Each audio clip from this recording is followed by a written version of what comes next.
Abra sua Bíblia comigo no Evangelho de João, capítulo 4. Evangelho de João, capítulo 4. A Bíblia diz assim: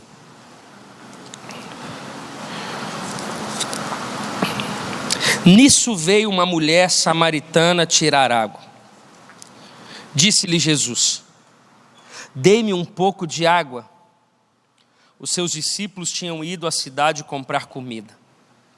A mulher lhe perguntou: Como o Senhor, sendo judeu, pede a mim, uma mulher samaritana, água para beber?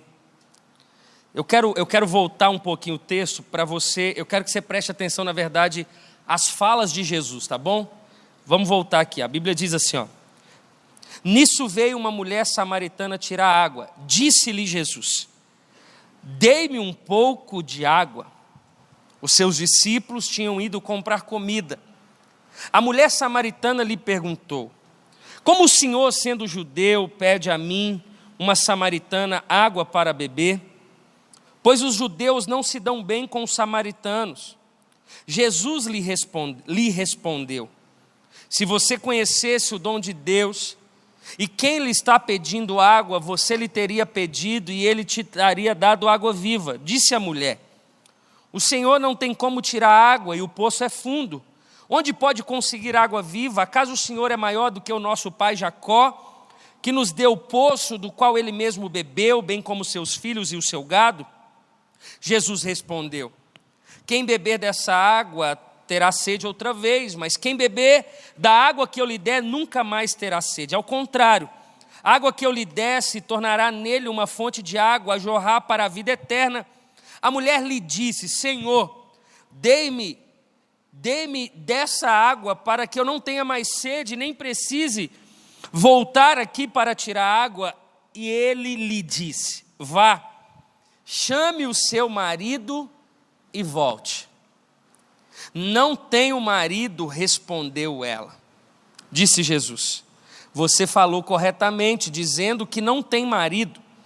O fato é que você já teve 5 e o homem com que agora vive não é o seu marido. O que você acabou de dizer é verdade.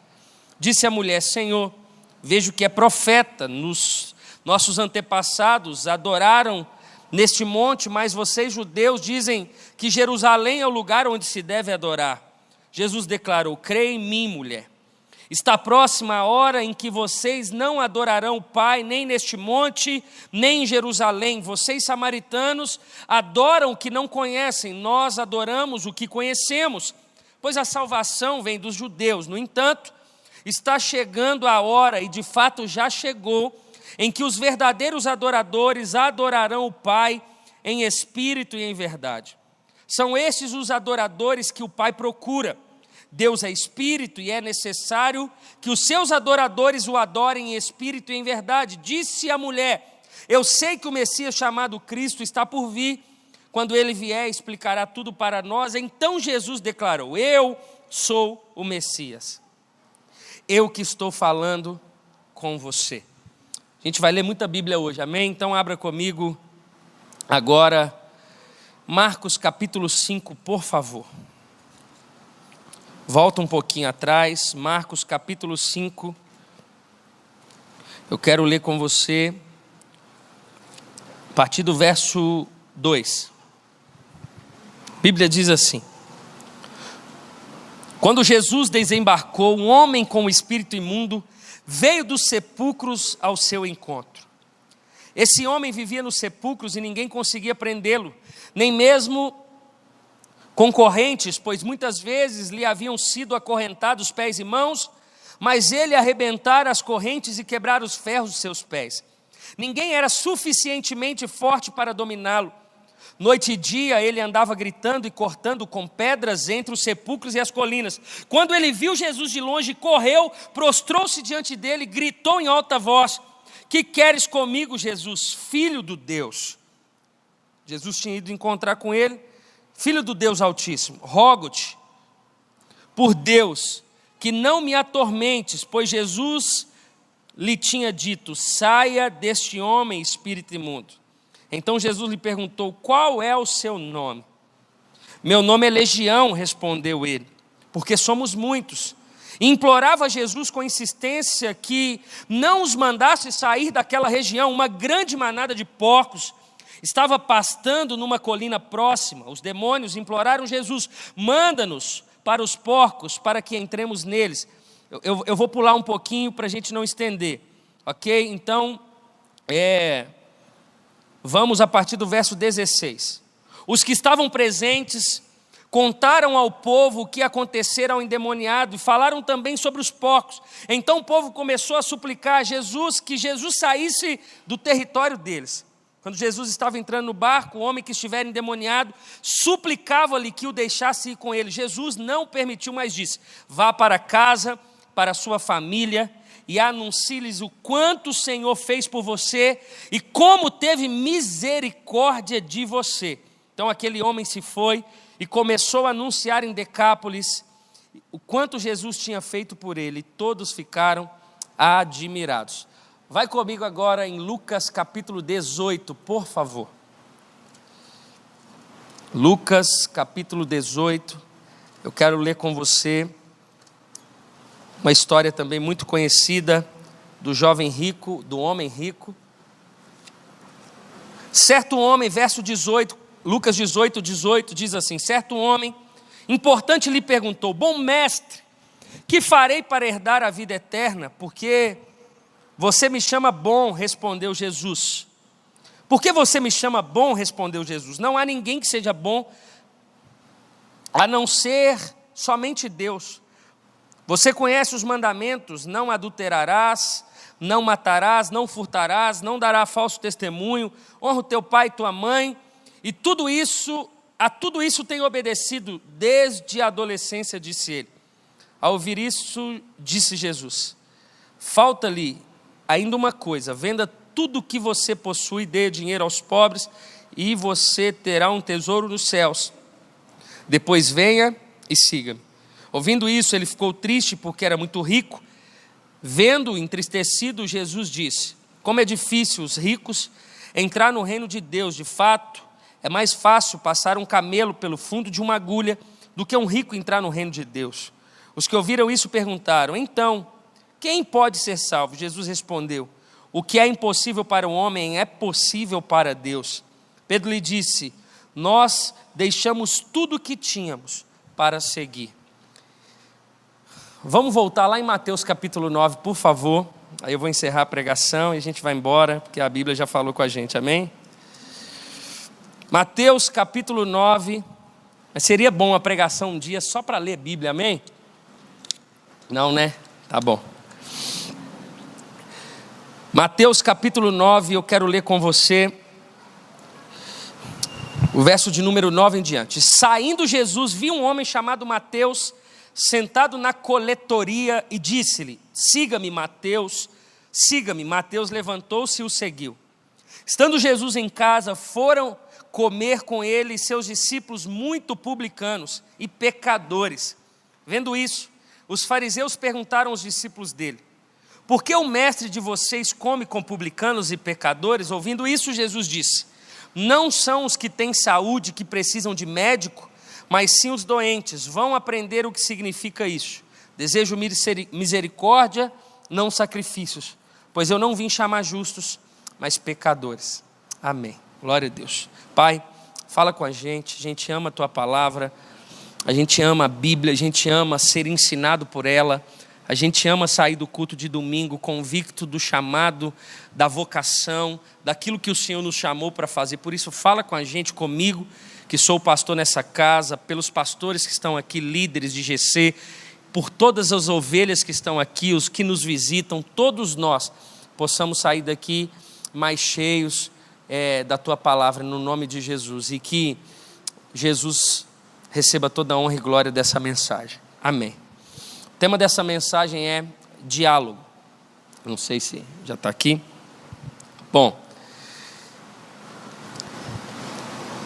ao meu ver, eu preciso que você construa o que eu quero dizer comigo aqui. Então fica bem ligado, no nome de Jesus.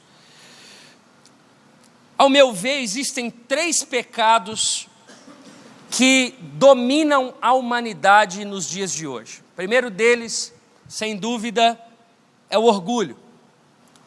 Nós somos de uma geração muito orgulhosa. A gente vê casamentos se acabando por causa de orgulho. A gente vê amizades sendo destruídas por causa do orgulho. A gente vê pessoas saindo da igreja por causa de orgulho. Orgulho com Deus, orgulho com a instituição. A gente vê instituições orgulhosas também. É um caminho, é uma via de mão dupla. Mas o orgulho hoje ele tem dominado e talvez ele é um dos grandes motivos que nós nos ajoelhamos e pedimos perdão e pedimos Deus para nos mudar e Deus para quebrar o nosso coração, tirar um coração de pedra, nos dar um coração de carne. Um segundo pecado, ao meu ver, que tem gerido a humanidade nessa geração, nessa época, nesse tempo, é o egoísmo. A gente é uma geração muito individualista, a gente pensa em nós e que morra o outro. É a parábola do bom samaritano, onde a gente tem atravessado as ruas e o pecado do outro e a necessidade do outro não é tão importante para nós. Uma geração completamente individualista e egoísta. Isso é a minha forma de ver. Se você me pergunta, pastor, mas o que você vê de bom? Eu vejo coisas boas, mas eu não estou falando de coisas boas, eu estou falando de pecados que são nítidos na sociedade de hoje. E ao meu ver, o primeiro dele é o orgulho e o segundo é o egoísmo. O terceiro para mim é a vaidade, é a busca de reconhecimento. É as pessoas que buscam holofotes a qualquer custo. É as pessoas que não deixam as coisas serem orgânicas, serem naturais. Para mim, o orgulho, a vaidade e o egoísmo, ele tem sido grandes inimigos do cristianismo e da igreja, na perspectiva que igreja não é pilastras, não é tijolos, não é teto, somos eu e você. Ou seja, o orgulho, o egoísmo, e também a vaidade humana, talvez até mesmo a nossa, são grandes inimigos de nós mesmos, que somos igreja e que carregamos o cristianismo e que carregamos uma verdade dentro de nós. Irmãos, fato é que Jesus lidou com tudo isso. Fato é que não existe nada que eu e você tenhamos que viver na terra que Jesus não tenha nos ensinado. Nada.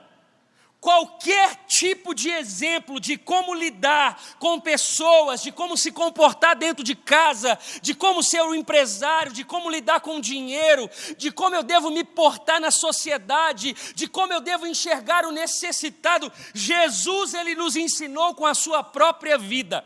Não tem nada que os discípulos, que os apóstolos reproduziram que Jesus não fez.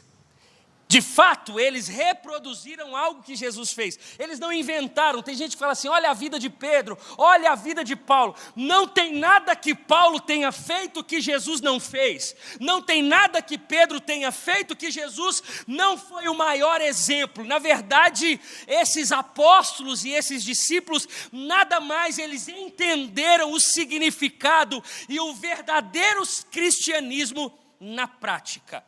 Porque, irmão, a gente está cansado de teoria, chega de teólogo que não vive, chega de gente que fala demais e não vive, chega de coisa que não é prática. O cristianismo ele é prático e a vida de Jesus demonstra isso. A vida de Jesus foi completamente prática. Se esses 3 pecados, partindo do pressuposto que eu tenho razão, acredito que tenha outros pecados, mas eu quis 3 até para não estender. Vamos dizer que eu tenha razão. Jesus ele lidou com tudo isso. Jesus lidou com o individualismo? Sim. Jesus lidou com o egoísmo das pessoas? Também.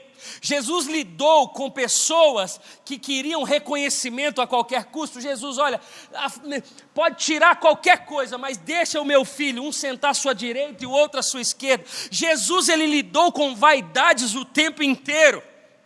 Jesus ele lidou com pessoas completamente diferentes. Agora, primeira certeza, se Jesus ele lidou e ele nos mostrou como comportar, ele está dizendo, olha, não ache você que você não tem que lidar com pessoas diferentes de você.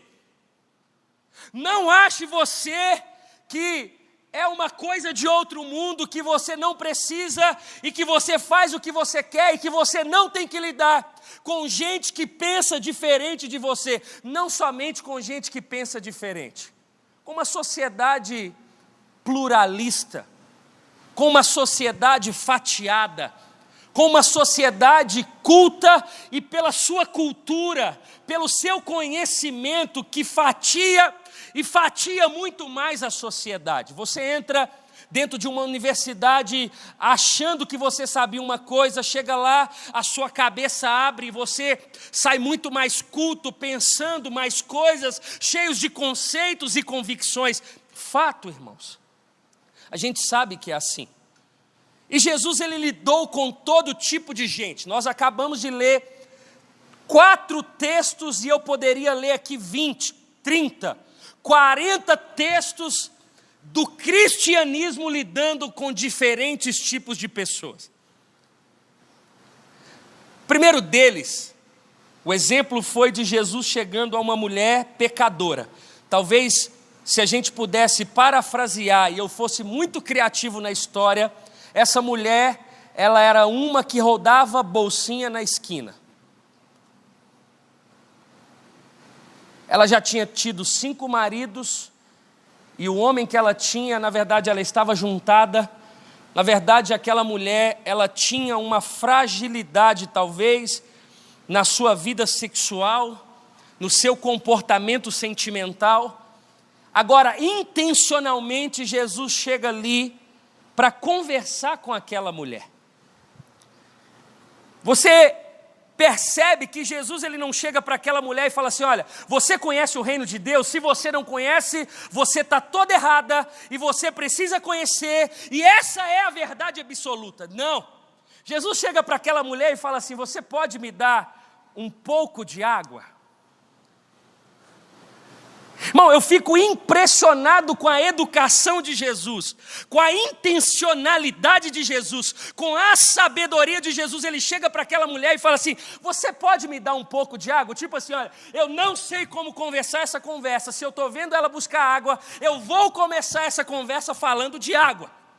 Você pode me dar um pouco de água? Porque você, sendo judeu e eu samaritana, você me pede um pouco de água. Aí o texto, ele fica ainda mais sensacional. Ele fica, porque a própria mulher reconhece que ele é judeu e que ela é samaritana. Ele está dizendo assim, olha, o texto está dizendo: Jesus, ele não está apenas chegando perto de uma mulher que não conhecia Jesus, ele estava chegando perto de um povo que não gostava do povo dele.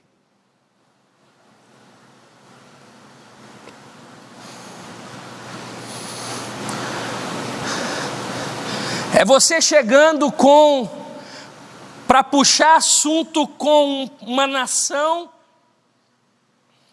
que não gosta do Brasil. É você, com as suas convicções ideológicas, com seus conceitos criados, chegar intencionalmente para uma pessoa que pensa diferente de você, e sem ser chato, ser crente demais, e dizer: me dá um copo de água. O contexto de Marcos agora, Jesus, ele chega meia-noite dentro de um cemitério para lidar com um homem que estava possesso de demônios. Ele poderia ter enviado um discípulo dele? Sim. Os textos anteriores, quando Jesus chamou os primeiros discípulos, o primeiro estágio dos discípulos foi expulsar demônio. A Bíblia diz que ele chamou Simão e André, e depois ele chamou mais 2 discípulos. Ele foi para a sinagoga, uma pessoa no fundo da igreja manifestou um demônio, e os discípulos aprenderam a expulsar demônio. Jesus poderia ter pedido um discípulo para ir meia-noite lá no cemitério lidar com aquele homem, mas como eu disse no início dessa mensagem, Jesus foi o maior dos exemplos. Jesus, ele chega intencionalmente diante daquele homem e diz: o que queres que eu te faça? Quem é você? Qual é o seu nome? Irmão, às vezes dentro da igreja a gente não consegue perguntar o nome das pessoas. Jesus, ele chega para o endemoniado e fala: qual é o seu nome? Obviamente, na soberania, Jesus sabia que aquele homem estava possesso, mas qual é o seu nome? Você consegue enxergar um Jesus relacional? Você consegue enxergar um Jesus que preza pelo diálogo? Você consegue enxergar um Jesus que ele tem prazer em ouvir, em falar, em receber e dar? Você consegue perceber um Jesus que consegue perceber ou compreender algo muito maior do que as diferenças? Agora Jesus ele chega diante de um jovem rico para trocar uma ideia. E ele vira para o jovem rico e começa a conversar. Um jovem rico nasceu numa família cristã,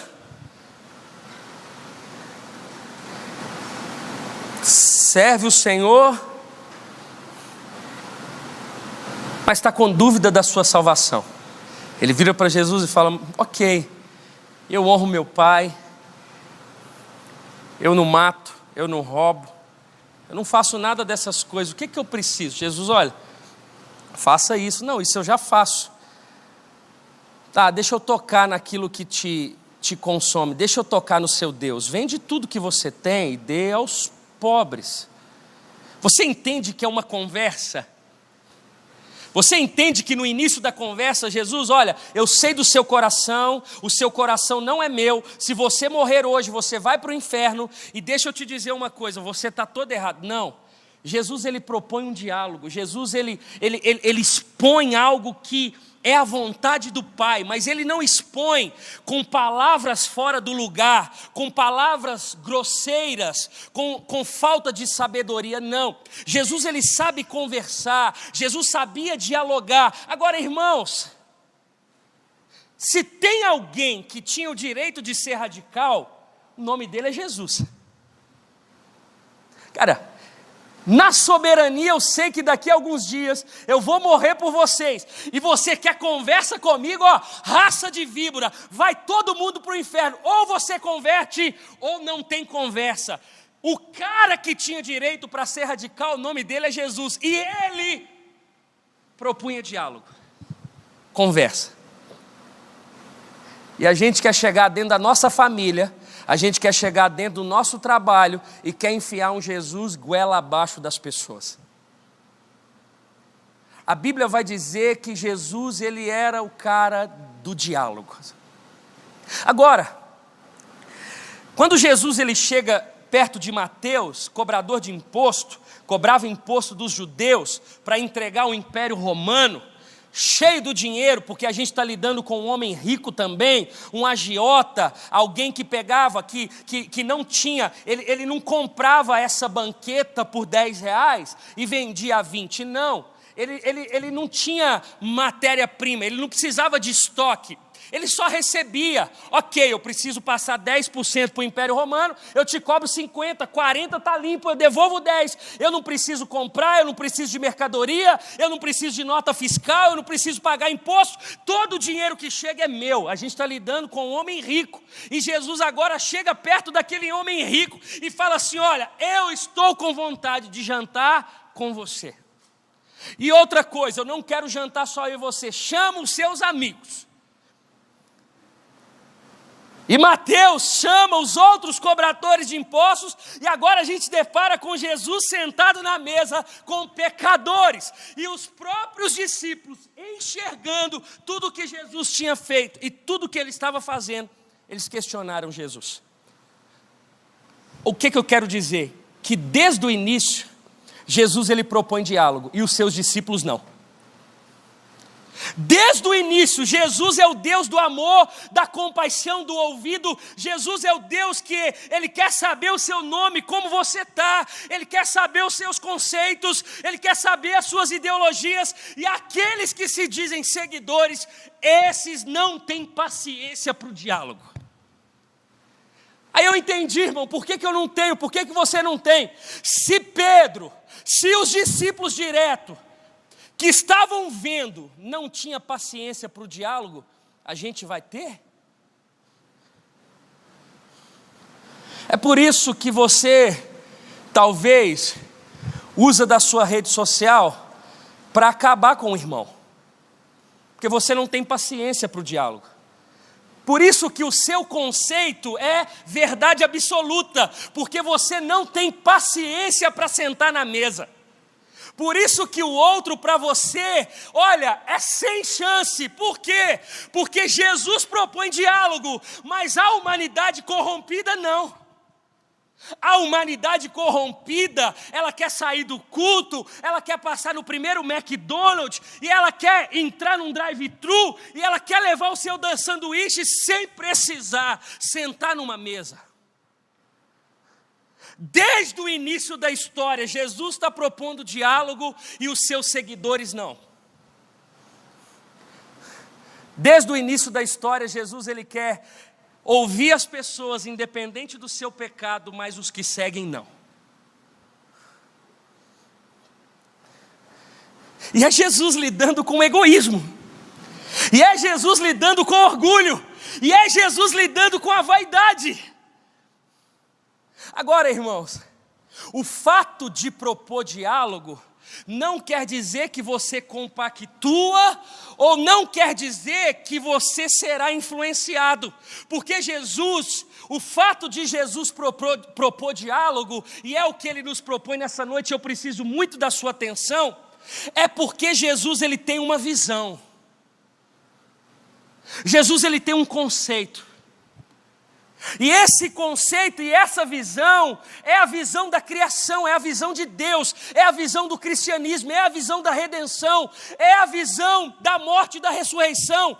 Essa é a visão de Jesus. Agora, vem cá, Vitinho, rapidinho, vem cá, deixa eu citar um exemplo. O Vitinho estava lá, não sei se você conhece o Vitinho, mas ele já teve 30 profissões. Ele já foi DJ, já foi vendedor de droga, ele já foi camelô, ele já foi Uber. Não, Uber não, que ele não tinha carteira, mas já foi de tudo. Um dia Jesus se revelou o coração do Vitinho. O que Jesus faz? Ele pega a visão de Deus, a vontade de Deus, e ele entrega para mim e para você, quando ele se revela. A maioria aqui talvez já teve uma experiência assim, cara, para você para você pecado era matar e roubar, você conheceu a Jesus, cara, tem mais pecado do que eu imaginava, a sua visão muda,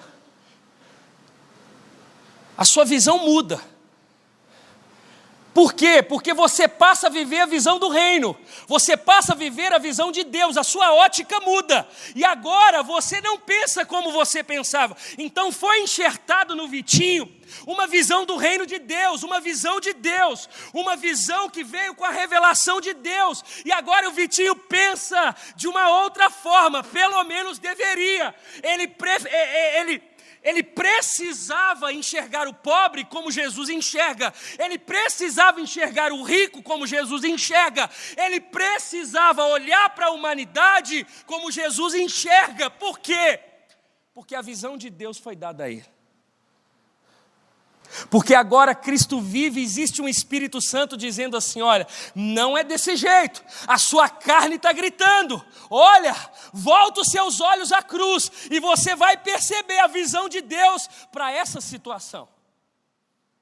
Porque na visão do Vitinho, se chega um casal brigando muito, ele vai virar e falar assim, sabe de uma coisa, acaba com isso logo. Na visão de Deus, Vitinho vai virar para aquele casal e vai falar assim, olha, Deus tem um propósito para o seu casamento. Vamos analisar os fatos aqui, mas eu tenho certeza que Deus ele quer salvar o casamento de vocês. É diferente. Na visão do Vitinho, diante de um namoro, cara, quebra tudo, transa à vontade, faz o que você quiser. Quando Jesus habita dentro de nós, cara, se guarda. Jesus tem algo para você. É a visão de Deus. Obrigado. O que eu quero dizer? É que existe algo acima do que a gente pensa. Existe uma visão acima de outra visão. Mas o que Jesus fazia? É como se Jesus sentasse aqui com aquela mulher. O que Jesus fez? Jesus sentou com aquela mulher samaritana e ele entrou dentro da visão dela. Qual que era a visão dela? A visão dela era pegar água no poço. Jesus entrou dentro da visão dela. Oi, dá um pouco de água. Mas como assim? Mas por que você vem no poço esse horário, meio-dia, o sol está quente? Jesus entrou dentro da visão dela. Para quê? Para que ele pudesse expor a visão dele. Quando você não propõe o diálogo, além de você não conhecer a visão do outro, você não tem a oportunidade de expor a visão de Deus.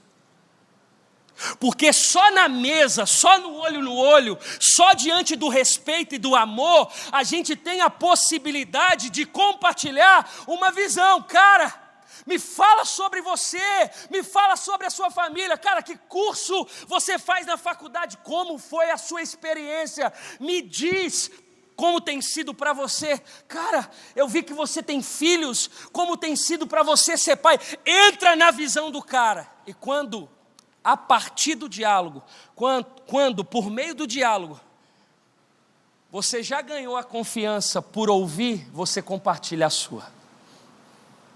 E qual que é a sua? A de Deus. O que eu quero dizer nessa noite é que o cristianismo, ele está muito acima do que a gente pensa. O evangelho de Jesus Cristo, ele vai muito mais além do que uma fatia de conceito que você aprendeu em 4 anos de faculdade.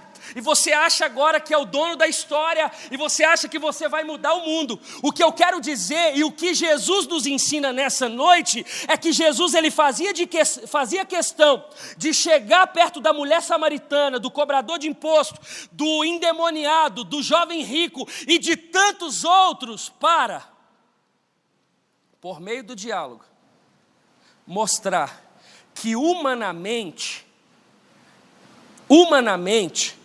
a sua mensagem, ela não é salvífica.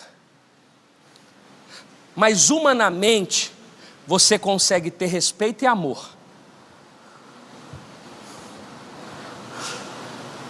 É o máximo que a gente consegue. O máximo que eu consiga, ainda assim, sendo a melhor versão de mim, é chegar diante de alguém diferente de mim, respeitá-lo e amá-lo. Mas espiritualmente falando, além de respeitar e de amar, eu carrego uma mensagem, e essa mensagem é salvífica, essa mensagem ela sai do campo natural, ela é capaz de salvar a humanidade. O que eu quero dizer é que além de humanamente, se fosse só humanamente, a gente já devia respeito, diálogo e amor ao próximo. Agora, carregando a mensagem de Jesus, a gente está dizendo assim: o evangelho de Jesus, ele está acima de todo conceito egoísta e individual.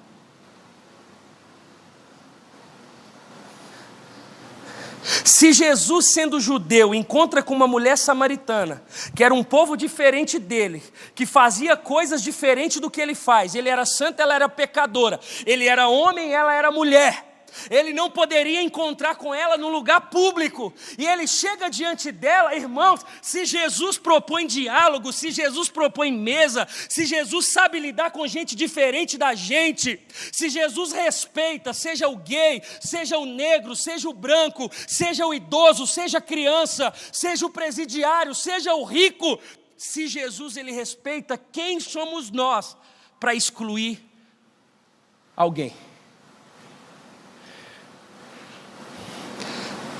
Mas existe um grande problema na sociedade de hoje, é que em cima daquilo que eu acredito, eu julgo.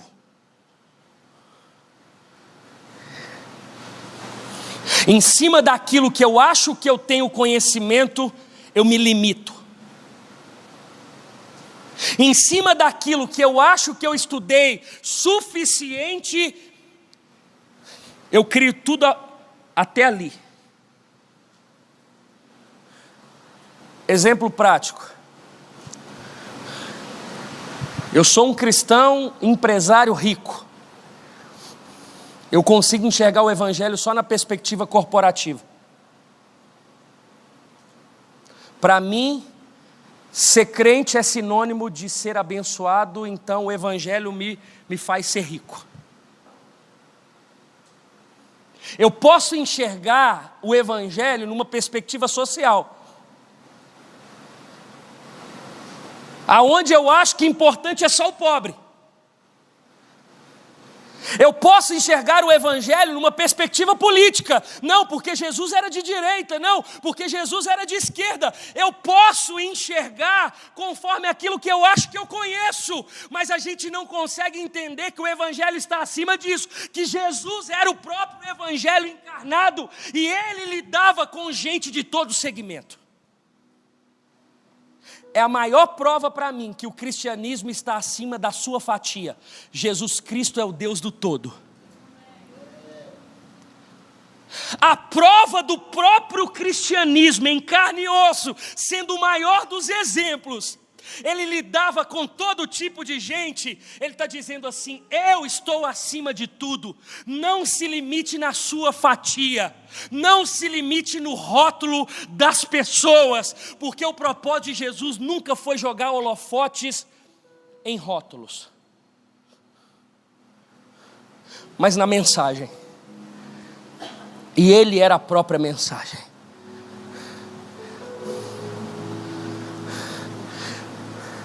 Sabe, irmãos, obrigado.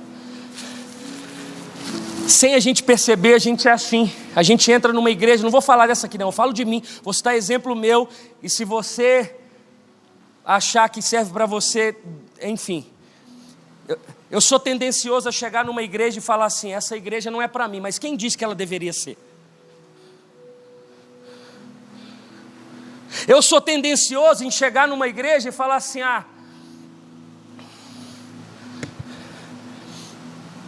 se depender de mim, eu quero uma igreja preta, com luz, com louvor americanizado. Se depender de mim, eu quero uma palavra expositiva.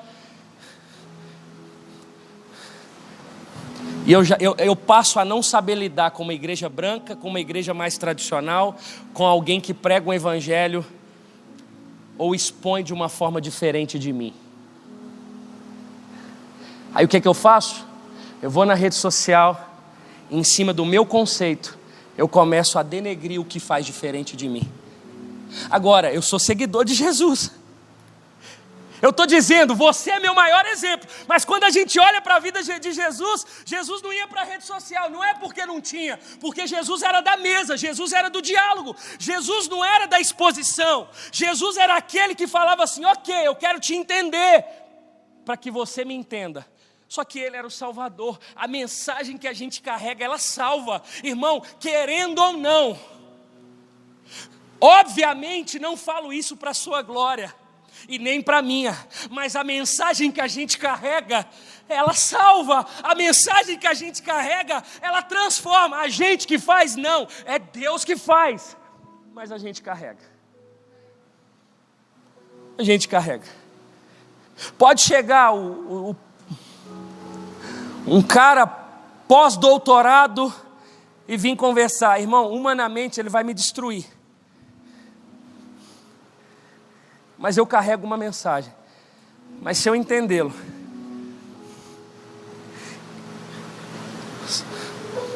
sabendo que eu tenho o Espírito Santo, ele é a minha companhia, eu carrego uma mensagem, e quando eu falo, não é eu quem falo, mas é ele que fala através de mim. Agora, ele só parou para me ouvir porque eu propus diálogo. Porque enquanto ele falar assim: esses crentes, eu não quero nada com crente, eu virar para ele e falar assim: esses acadêmicos, eu não quero nada com eles. Nem ele vai conhecer a minha visão e nem eu vou conhecer a visão dele. Porque para mim expor a minha visão e desconstruir a visão de mundo dele, eu preciso sentar na mesa. Eu preciso olhar nos olhos, eu preciso respeitá-lo. Eu preciso humanamente falar assim: cara, eu preciso te aplaudir. Porque um menino que não tinha onde dar, ele entrou numa universidade, ele estudou, ele passou numa graduação, ele fez uma pós, ele fez um mestrado, ele fez um doutorado, ele fez um pós-doc, eu tenho que aplaudi-lo, cara, eu tenho que... Você está entendendo que a gente quer que as pessoas sejam o que nós somos, sendo que nem Jesus fez isso? Jesus, ele disse assim, olha,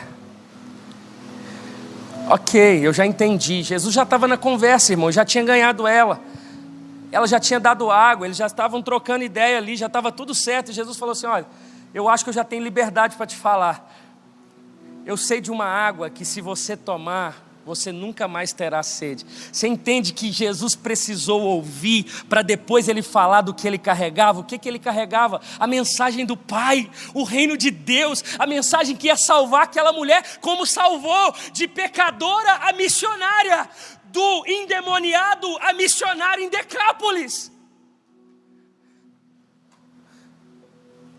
A partir de um diálogo, irmão, o que eu estou querendo te dizer? Primeiro, não valorize rótulo, valorize a mensagem.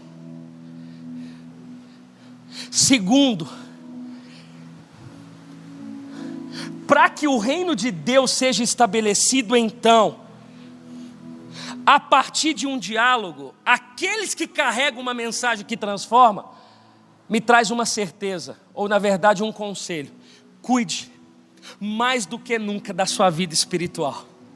Porque quanto mais longe você estiver de Deus, mais longe você está da visão dele.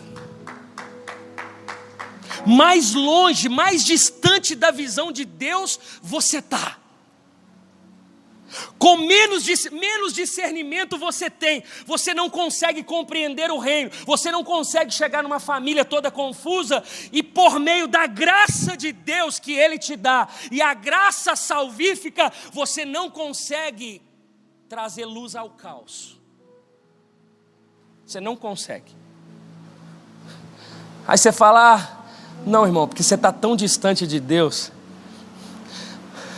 Você fala assim, eu tenho uma amiga de 10 anos, e ela é muito próxima de mim, na verdade é a minha melhor amiga, mas ela é louca. Irmão, para te falar a verdade, para mim louco é você, de achar que é seguidor, mas na verdade não é, porque você tem uma amiga de 10 anos, e ela continua fazendo as mesmas coisas, e você diz que ela é sua melhor amiga.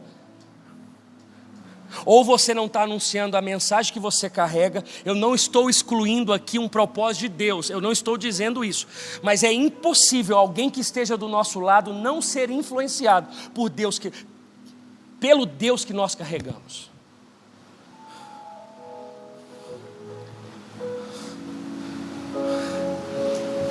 É com respeito? Óbvio. É com amor? É com conversa? É com isso tudo? Sim. Cuide da sua vida espiritual.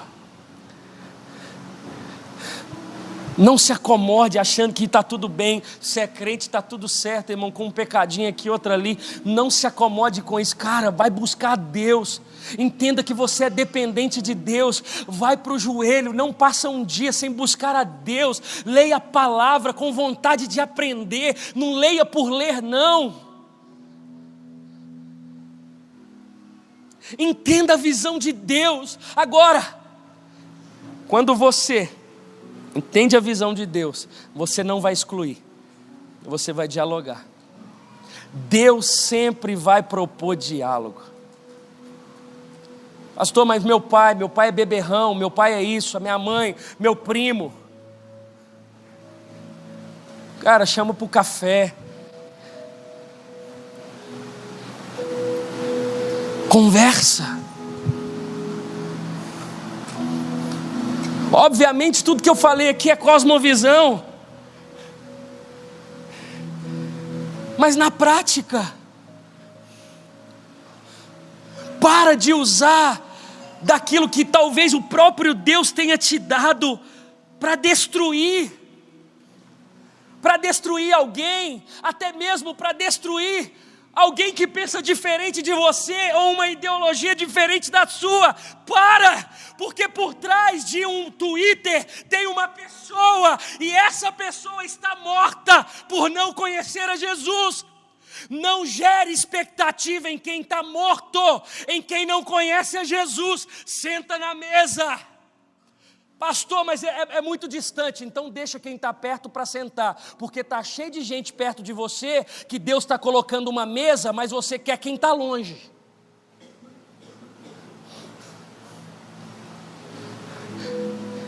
Está cheio de gente que Deus está falando, senta com seu amigo da faculdade, senta com a sua amiga que pega todo mundo, senta com esse rico, soberbo, senta com esse pobre avarento, senta, porque a visão do reino vai acima, está acima, o cristianismo está acima de tudo.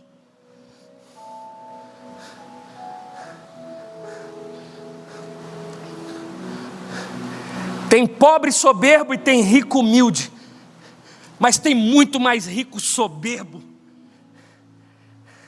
E a gente é ponte. A gente não, o Deus que habita na gente, Jesus Cristo, Ele é o mediador. Mas na missão, na prática da vocação, somos canais, instrumentos de Deus que propõe diálogo, e na mesa não pode deixar de colocar a visão do reino de Deus. Não aproveite o seu tempo, não desperdice o café.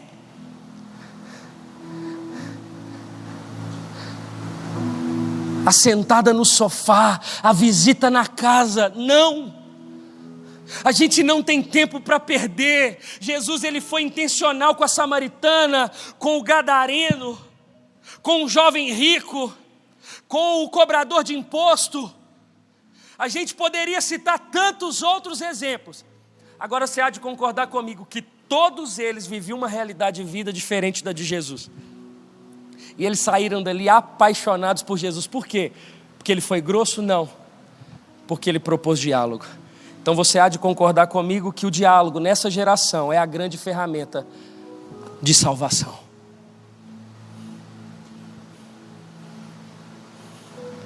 Não tem uma pessoa que esteja aqui que Deus não queira usar para dialogar, mas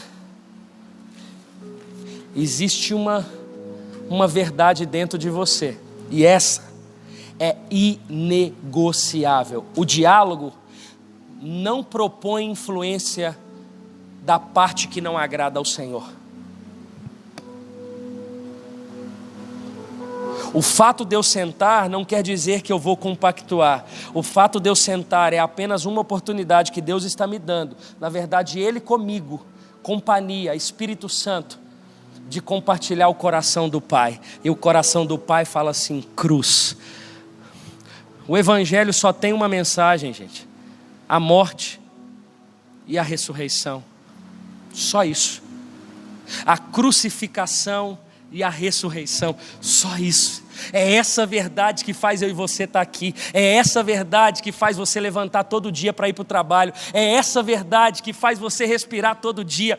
É essa verdade. Não tem outra mensagem. A glória é dele. Deixa a vaidade, deixa o orgulho, deixa. Só existe uma mensagem a ser anunciada, e essa mensagem na geração de hoje, ela não é colocada goela abaixo. É no diálogo, que propõe respeito, que propõe amor, no nome de Jesus. Antes da gente orar, eu queria que a gente passasse um vídeo. Tá pronto? Pode apagar as luzes, por favor. Pode perder o ano, pode perder tudo, mas não pode perder pro Corinthians. Ultimamente, o Corinthians, mesmo com um investimento bem inferior ao do Palmeiras, é um time muito superior. Eu tenho uma pessoa que trabalha com a gente.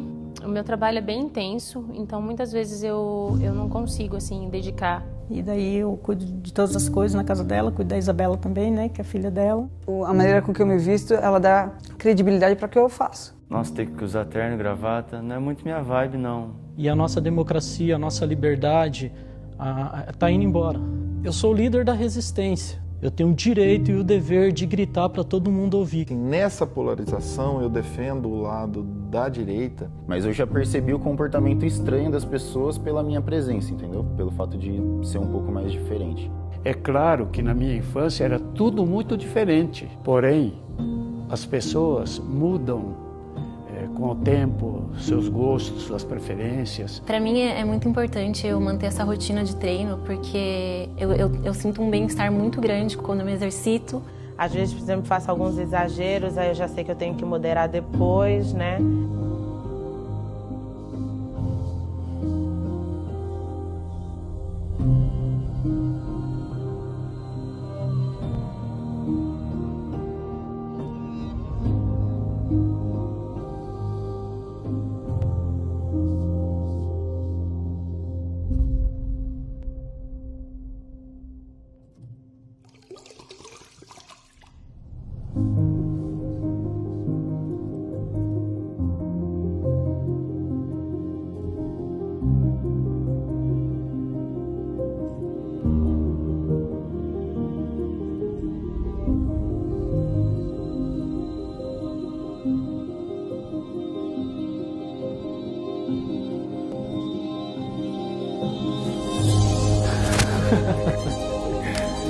E aí, cara?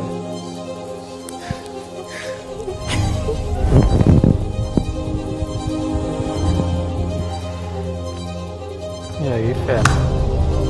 Tem que confessar aqui que é um cara que eu já falei mal. Ah!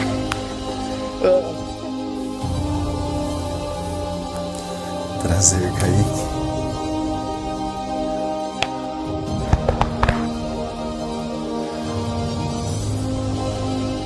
Não sei. Nem imaginava, velho. Pra mim foi bem emocionante, assim. Essa pessoa que salva a minha vida, mas todos os dias. Desculpa qualquer coisa, viu? Eu que te peço. O aconchego desse abraço me lembrou um pouco do meu pai.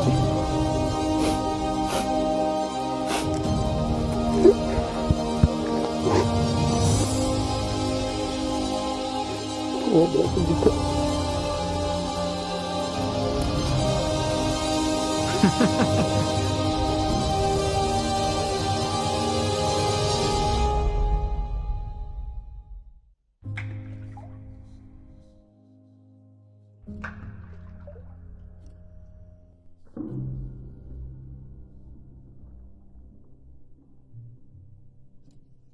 Pode ficar de pé no seu lugar no nome de Jesus.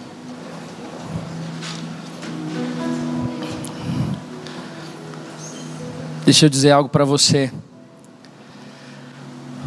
O Deus que se revelou a você, Ele está acima de todas as coisas. Sabe, irmãos, a gente não foi chamado para colocar mais lenha na fogueira, na casa, na família, no casamento, na faculdade, não. O Deus que se revelou a nós, Ele diz que tudo que a gente faz agora, a partir da visão dEle, precisa ser para a glória dEle. Então tudo que você fizer, cara, preste atenção se Jesus está sendo glorificado, ou se é a sua vaidade que está gritando, ou se é seu egoísmo que está falando mais alto, ou se é seu orgulho que está... Eu falo para vocês, mas essa mensagem é um soco na cara, na minha cara, de corrigir, de entender propósito, de amar mais, de dialogar mais, de parar de criar conceito em cima da minha escola e entender que a partir da revelação é sobre Ele, não sobre mim. Tem muita gente que Deus quer usar você como um canal de salvação, para revelar Ele, para anunciar Ele, um mediador, para gerar restauração do relacionamento de Deus com o homem. Usa da mesa, deixa Deus te usar. Use da sua rede social para glorificar o nome dEle. Entenda que por trás de cada palavra pode existir alguém aonde a carne grita, e por isso que a pessoa é. E a nossa oração tem que ser para que Jesus salve, e não para que Jesus mate. A nossa oração, as nossas palavras, as nossas colocações tem que ser para que os olhos das pessoas sejam apontados à cruz e não à morte apenas, mas à morte do homem para que Deus nasça. A gente carrega o Evangelho.